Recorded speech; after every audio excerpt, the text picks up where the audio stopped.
This podcast is brought to you by the Dunfield Retirement Residence, a casually elegant retirement community located at Yonge and Eglinton in the heart of Midtown Toronto. Customized living options complement your independent, active lifestyle. Learn more at thedunfield.com.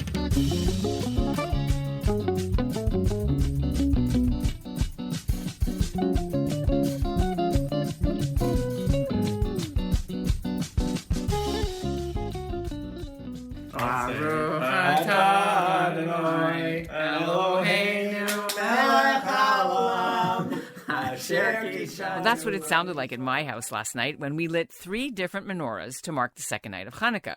We got 2 as wedding presents. The biggest is from my cousin. It's a pink ceramic design shaped like the old city of Jerusalem. And speaking of menorahs, we're devoting some episodes this week to unusual Canadian Hanukkah menorahs. And this one is about an iconic blue metal moose menorah that has the candle holders in the antlers and a red bird on its back. I'm sure you've seen this design. It's on the Canadian Jewish News' social media profile. It's also on the cover of our Green Coffee Table book, published 2 years ago, about Canada's Jewish history.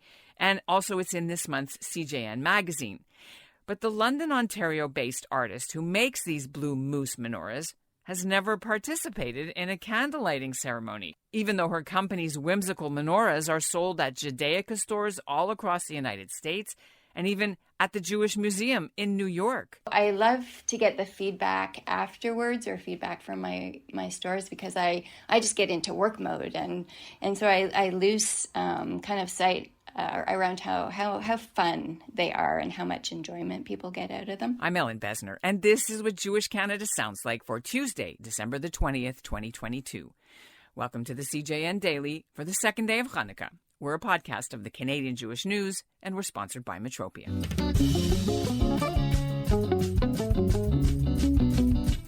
Nancy Clarke has put the Clothes for the Holidays sign up on her London, Ontario workshop. All her orders of moose menorahs have been shipped out to customers. She also makes menorahs in the shape of elephants, alligators, cats, whales, and giraffes. Nancy Clarke is not Jewish, but Hanukkah Judaica is a big part of her business. Her company, Acme Animals, also makes Christmas ornaments and other collectibles. The moose menorah is marking its 20th year this year. The former owners of the company created the design back in 2002. Nancy Clarke joins me now from London to talk about why it makes her happy that her art forms part of Jewish family traditions. When was the first association that you had with that blue moose? Because you've been there a long time, so let's go back a little bit in time. I have to go way back. So Acme Animal has been in business for over 25 years. And the original founders, owners, Sue Park and Don Gidley, they started Acme Animal in Toronto, off the Danforth. They lived on Pape Ave. That's where their studio was. And things kind of morphed into Acme Animal. Started in 1995. I joined them in 97 because they were going crazy insane with orders. And I think the first moose was produced in 2002. And it came about, we're not Jewish, but it came about, Sue and Don did a wholesale show in Philadelphia. It was for handmade craft. And they were approached at the show to see if they would make a menorah.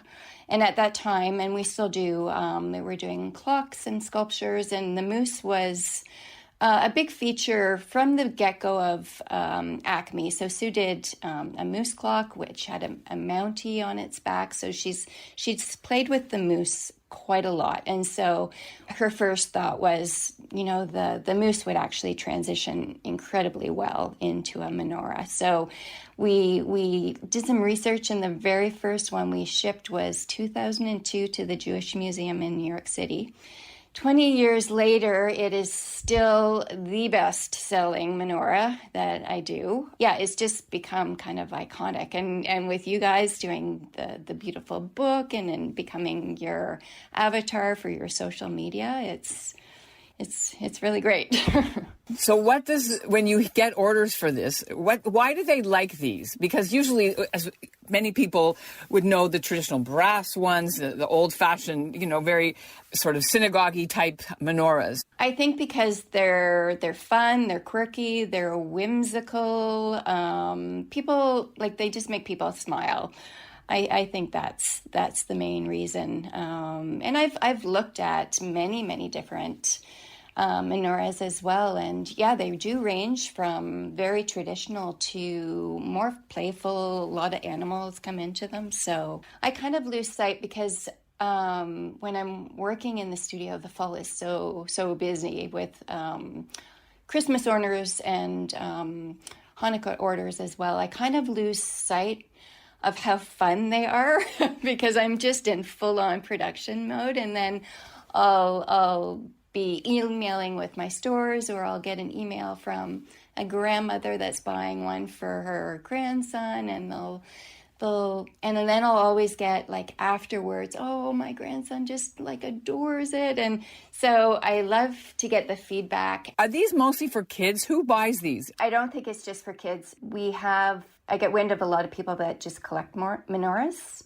So you do get people buying them for their kids and their grandkids, but I just sold one locally, to a woman that just lives a few streets away, and her daughter just got married to a Jewish man, and it's her first Hanukkah, and so she wanted to give her daughter her very first menorah. So a lot of wedding gifts, actually.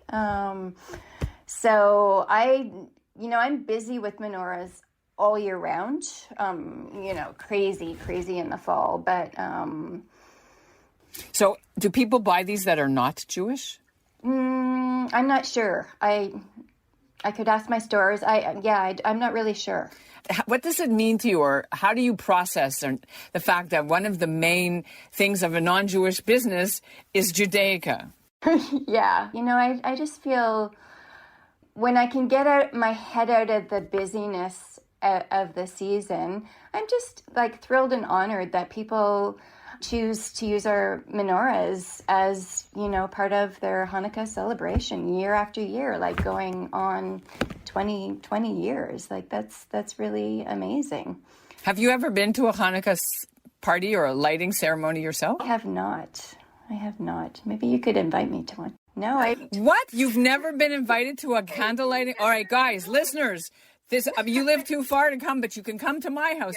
Listeners in London, Ontario, we need to get this done this week. You need to invite her. Reach out to me, and we will get you to a ceremony at someone's home or the synagogue. Toot sweet. That you've never been to one. Never had the honor. No. I'm a bit upset here. Why would you like to go? What would it mean to you? Even if it's not yours that they're lighting, right? There'll be one in someone's home or someone else's, right? Oh, I would just love to experience everything about it. The lighting of the candles, the food seems to be a huge part of it. It just sounds really beautiful, and just about family and tradition. And it would be amazing if someone invited me. Okay, well, we're going to take care of that, and we'll move on now in our interview, but it's going to happen. If it's not this year, it'll be soon, because that's not right. If it's next year, I'll even bring a menorah. I don't have any, my studio is completely empty. Today is actually my official last day in the studio for the season. That's a good thing. That means they're all making money, and you're going to go and have a rest. How long does it take to produce a menorah? It's hard for me to say because I don't do one at a time. So I'll have multiple orders. So I might have 7 moose on the go and 5 cats and, 4 clocks and a whole bunch of ornaments. So the process is, all the pieces start flat metal. And they're sanded and drilled and bent and assembled with, it's called cold joining with rivets. And then there's a base coat, like a primer, that goes on. And then there's many layers of other paint that go on. And then there's the detail work. And then a clear coat, which is a varnish that goes over top. So there's many, many stages, and it's more efficient for me to do many pieces at once. So it's hard for me to answer that question. All right. When do you start making them or it's an all year round thing and you just have inventory, right? Oh, I don't even, if I can build inventory, I'm lucky. It starts off with more clock orders. And then by the summer, I'm starting to gear into menorahs. And if I can get ahead, I'm really lucky. Like I'm just pretty much orders come in and I start making. Yeah, it's a bit crazy. Had you ever, besides the businesses, did you ever grow up meeting Jewish kids or meeting Jewish families and understanding the importance of the holiday? A little bit. I shared a studio with a potter. I used to be a potter, and I shared a studio in Toronto with a woman that was Jewish. Yeah, this was I doing Acme at the time? I think I had just started working in Acme, and we probably weren't doing menorahs at that point. Yeah. What do you make of the rise in anti-Semitism that's been going on, with Kanye West and some of this the shooting in the Tree of Life? Are you at all personally touched by these things because you're making Judaica for stores that are in these synagogues, right? And in the museums? That's a hard question. It's heartbreaking. It's traumatizing, to watch what is happening around the world, but specifically in the States. And it feels like things are moving backwards. It's a really emotional question. It's devastating. It's honestly devastating to watch it. I wonder if your menorahs have a role to play in bringing light this holiday more so than ever. And this is a leading question. You don't have to take that bait if you don't feel it. I think so. I saw that in COVID too. I didn't know. I didn't know what to expect during COVID, and also the turn in politics in the States with Trump. And I didn't know how that was going to affect my business, because 95% of my business is in the States, and I didn't notice. There was an increase in sales, and I think because the menorahs bring so much joy to people. There was still a need and a want to bring happiness into their lives. And when there's dark days, when there's really dark days, yeah. So I guess that speaks to the light, yeah. Can you tell me where the coolest place, besides the New York Jewish Museum, which is pretty cool, are there other places where your work, the Jewish Judaica, is sold that is meaningful or interesting? So in the States, I have, there's National American Jewish History Museum in Philly. I got that wrong. There's Shalom House in California. There's Kobo. I forget where they are. They're in Maine. And in Canada, anywhere that we could get them except online, or is it also you can just walk into a gift shop and buy I don't have many stores in Canada anymore. There's Frantic Farms in Warkworth, Ontario, and no Jews live there. It's okay. Yeah. Although Jeannie Becker has a cottage near there, so she has showcased her moose menorah on Instagram. And then in London, Ontario, I have a small store here, Curiosities, that has started carrying them, but really I only have a handful. I need to just quickly ask you before we wrap up. There's a new toy, like the whole elf on the shelf, which is this big sort of trend that was a few years ago. And now we found there's a moose menorah. It's called menschonthebench.com, and it's called Mitzvah Moose. And I wonder, you've seen a picture of it, right? I have, yeah. So it's this box, and it has a blue moose. It's got the little antlers with the candelabra. Do you think they stole it from you? I don't think so. There's lots of room in the world for blue mooses. I don't think so. It's super cute. Yeah. And you know what? If our blue moose inspired it, that's fabulous. And that's what Jewish Canada sounds like for this episode of the CJN Daily, sponsored by Metropia. Integrity, community, quality, and customer care. Today's listener shoutout goes to Lynn Hertzeg in Montreal. We put a link to Nancy Clarke's menorah website in our show notes, and we're hoping to arrange for somebody in London to invite her to light the candles later this week, so I'll keep you posted. Meanwhile, I'm sure you all have your own favorite stories about which menorahs you like to light, and I would love to hear about them and see them. So write to me at ebessner@thecjn.ca. Even send me a photo. I've already posted mine on Facebook and Instagram. Thanks for listening.